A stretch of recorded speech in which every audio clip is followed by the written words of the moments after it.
Welcome back to the channel, everybody. Today we are here for What Happened to Sirenia, one of the more interesting Norwegian gothic metal bands that we have yet to cover here on the Heavy Metal Commentary series, one of my all-time favorite metal bands. So make sure you guys stay tuned for that. Make sure you guys hit up all the links in the description below to contact me as well as to donate if you want to see more projects like this. So let's get into the story of Sirenia. We do have some controversy. We have a little bit of controversial lineup changes rather. And Sirenia is an interesting band, not only because of some of the band tensions, the lineup changes, but also just being from Norway. Norway is obviously known for their black metal acts primarily, but Sirenia decided to go in a slightly different direction, and they've pretty much released an entire slew of really solid metal, gothic metal albums with some varying degrees of, changing up their style here and there. As far as Sirenia goes, it's also interesting because they have yet to really reach that real big status like Nightwish or bands like Epica.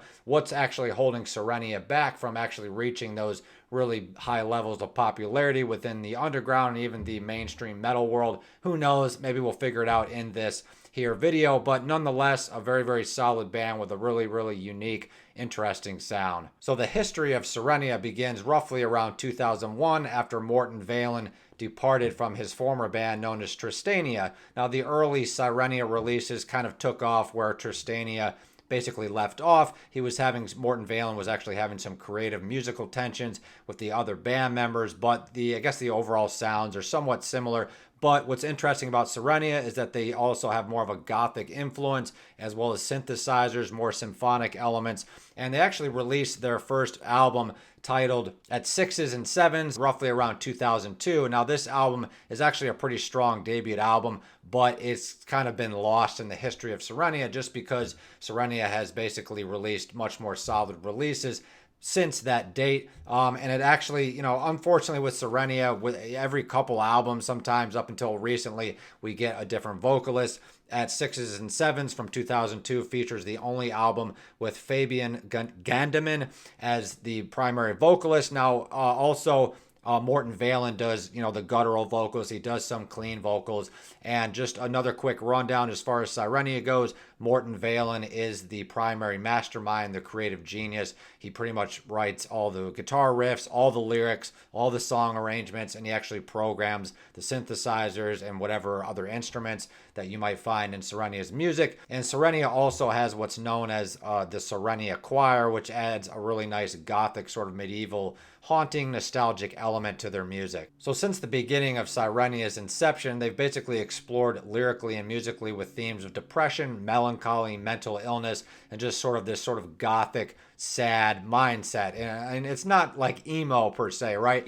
Heavily influenced rather by that sort of gothic melancholy that you might expect from bands like, the Birthday Massacre, primarily first and foremost focus on the metal as well as these really beautiful epic melodic parts rather that are featured in their songs mixed in with the metal. 2 years later in 2004, we see the release of an Elixir for Existence, which is another pretty decent Sirenia album. Having said that, they were not really solidified in their sound like most bands are in the beginning. They were still struggling with lineup changes. The vocalist on this album was known as Henriette Bordvik, and they also took on a session guitarist. So like I said, not a real profound album, but you can kind of see where Sirenia is going. And I definitely recommend listening to these two early efforts by Sirenia, because you can definitely see where they're trying to go with their sound. You can kind of see the sound production quality has not quite gotten up to par yet, but you can see they're definitely climbing the mountain within the gothic metal world. And Morten Veland is definitely writing some great songs, sort of blending gothic metal, thrash metal, death metal, as well as, some black metal blast beats. But he also has sort of this industrial, sort of melancholic synthesizer sound, which makes for a really great listen. So by the time 2005 rolls around, Sirenia was actually signed to Nuclear Blast, which was a big deal for them. If you guys are metalheads or music fans in general, you should know who Nuclear Blast is. If you don't, then head over to their website and see what kind of bands they got on their roster. All kinds of metal bands, all kinds of interesting bands.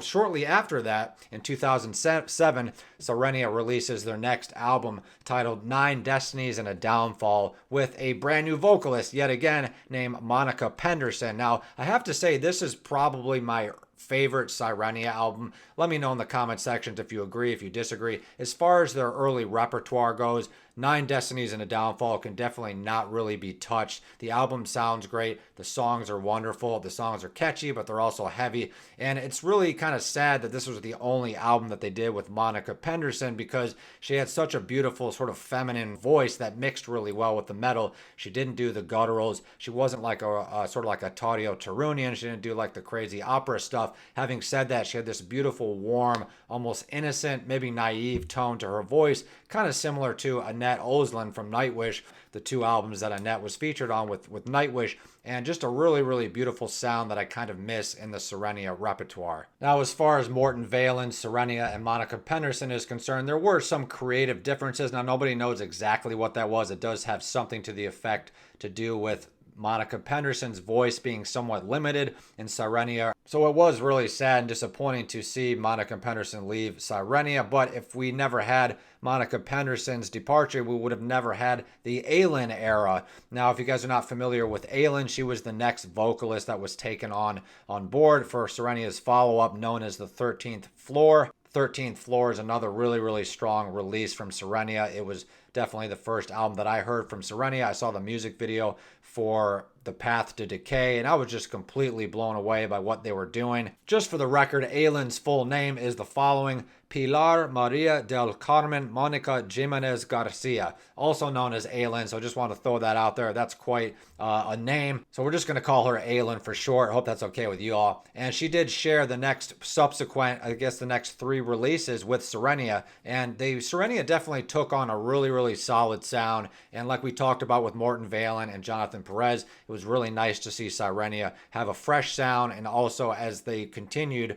with Monica Penderson, or as they continue with Aylin, it was nice to see a new face sort of being attached to the band. I think a lot of people latched onto Sirenia because Aylin was just really kind of fun, easygoing, really cute, really feminine, and a lot of fans took to, the style of her voice, which sort of took what Monica Penderson was doing, but it's even, maybe she's definitely a stronger vocalist than Monica, I would say. Not better, maybe just a little bit stronger, but she sort of maintains that feminine innocence that mixes really well with the metal that we discussed earlier. So 3 years later, in 2010, we see the release of The Enigma of Life, and this is actually a really, really strong, interesting, beautiful Sirenia album, but it sounds so similar to the 13th Floor. It does kind of get overlooked, but it does have some really strong songs. But they didn't really do a whole lot of really good, promotion for that album. There was only one music video, and it wasn't that great of a music video. And the songs, like I said, are just kind of similar to the 13th Floor, maybe just a little bit more uplifting. But nonetheless, we had to throw The Enigma of Life in the story of Sirenia. So 3 years later, we actually see the release of another really strong Sirenia album, although there is some issues with the production quality that on this album, as well as the following that we'll discuss. But everybody remembers Perils of the Deep Blue. That's a really great album, just a beautiful album cover too. And Sirenia definitely took on this sort of bigger sound, this more epic sort of ideology with the songs. They started singing about, sirens, and their music videos just got really, really epic. And some of the songs, like I said, just they really sort of came into their own with singing about the Norwegian mythology of the sirens and talking about shipwrecks.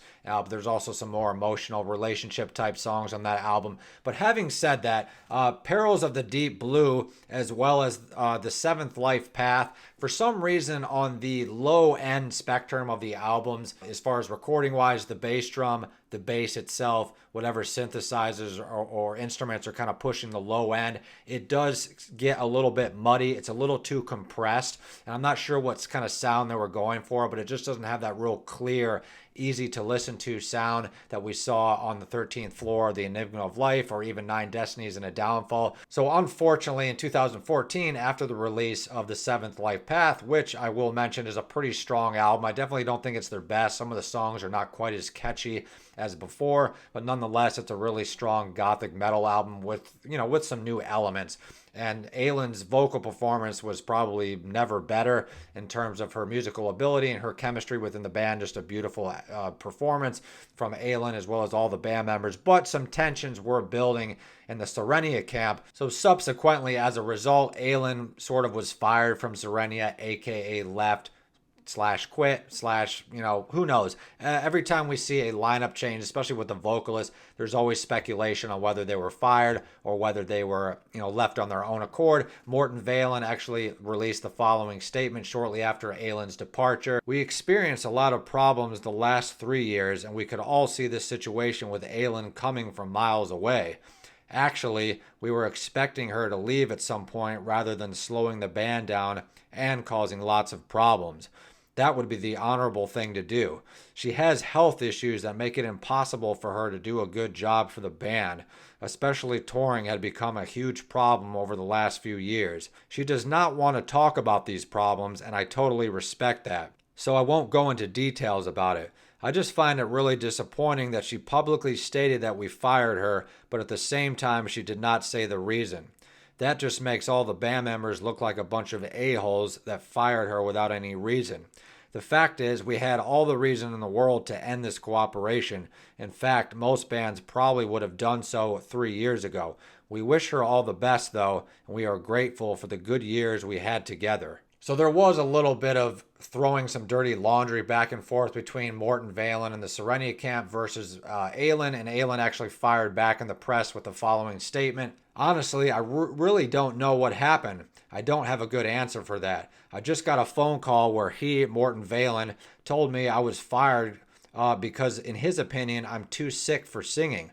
I think he should have asked my doctor first, as he is actually telling me the opposite. I think I can guess, but I really don't know what was on his mind. I read and see interviews where he is talking very bad about me, trying to hurt my reputation, saying I'm too sick for singing and have not been able to do my job for the last 3 years, when for almost 9 years I gave the 200% for a band that wasn't even mine, and I knew I could be kicked out at any moment without any consideration. In my opinion, he really wanted to have another voice, and he used the first excuse he got to get rid of me and get what he wanted. He wanted to change Sirenia's music, and his way to do it, in my opinion, is always to change the singers.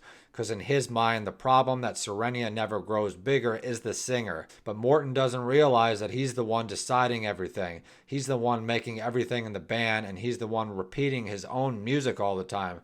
Damn, Aylin be throwing some shade at Morten Veland. I know Morten has been saying that Sirenia was not touring for the last years because of me and my illness. I'm not denying that I got sick on tour, but again, he forgot to mention he didn't care too much about making sure I got gluten-free food. And that was the reason I got sick. So for being in Sirenia, you need to be blind and deaf. So that's quite a bit of drama to unpack. And it actually continued for a few years after this, but eventually things did settle down. But it does sound a little bit like the Annette Olsland / Nightwish scenario. There were just some health issues, some creative issues, some egos going on there. And that's never going to change with metal bands or just metal bands and musicians in general. With all that being said, Sirenia actually recruited Emmanuel Zoldan for the next subsequent series of Sirenia albums. And Emmanuel Zoldan is actually still in the band.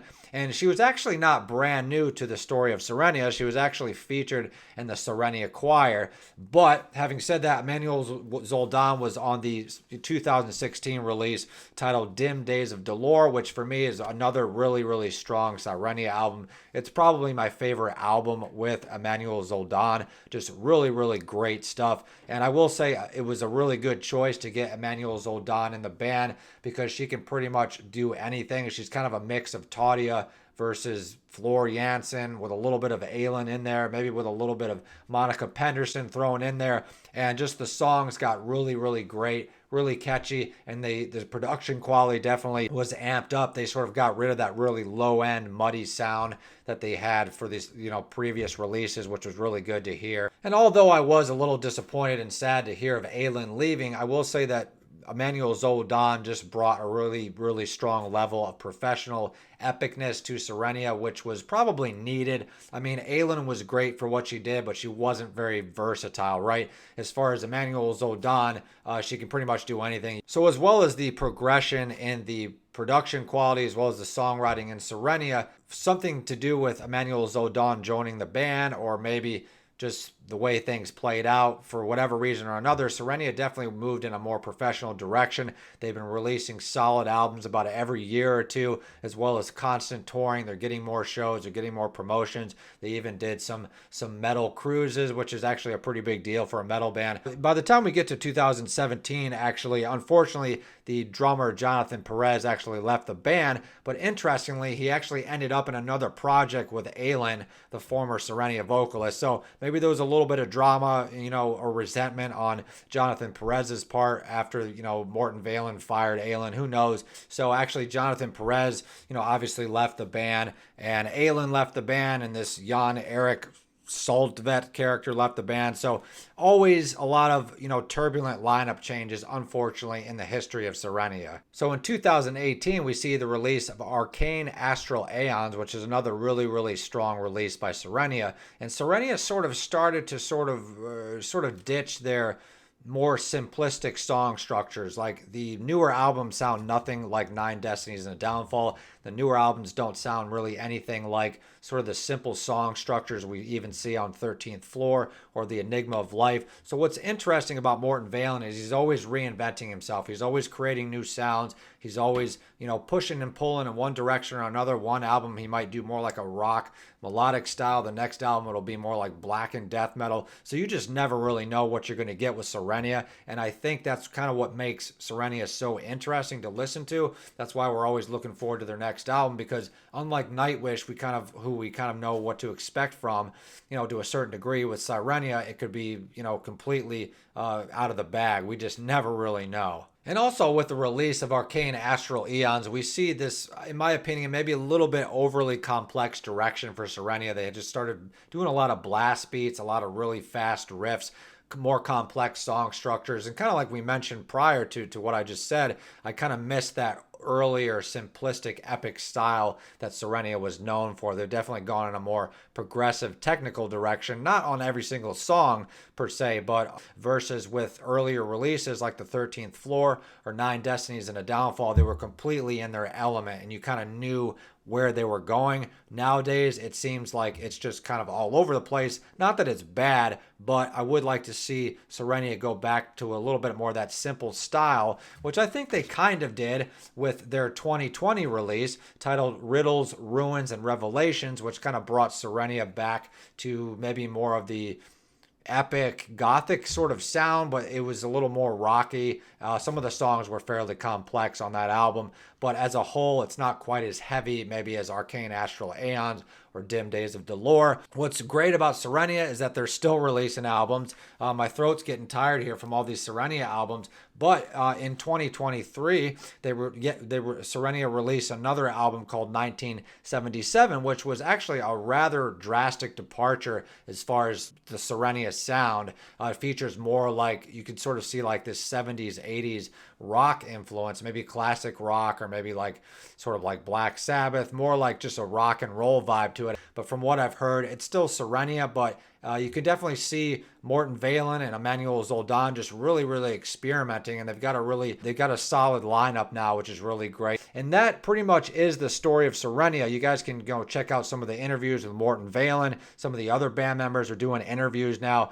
And I do think what's fascinating about Sirenia is not only are they such a great, interesting, melodic, but also heavy gothic metal band, is that they've been around for so long, but yet they're not really a household name like Nightwish is, or Metallica, or who knows, Bathory, or whatever. They're still kind of fighting for their place, and I'm interested to see where Sirenia is going to go. Are they going to sort of stay on this sort of underground plateau? I wouldn't say they're necessarily underground, but they're somewhere in between. It's really interesting. I wonder why Sirenia can't do like a United States tour, or why Sirenia doesn't play, Hellfest, or why Sirenia doesn't play, Wacken, or, it's just really interesting to see why they're such a prolific band. They have such a good reputation, but at the same time, a lot of people still have no idea who they are, versus if you talk about Nightwish or Epica or somebody like that, they're going to know who they are way before they do Sirenia. So Sirenia to me is kind of like a hidden gem. I feel like Sirenia is still kind of my thing, or sort of our thing in the metal underground / lower spectrum of the mainstream. So let me know if you guys enjoyed the story of Sirenia, and make sure you guys hit that subscribe button. We'll see you all in the next one.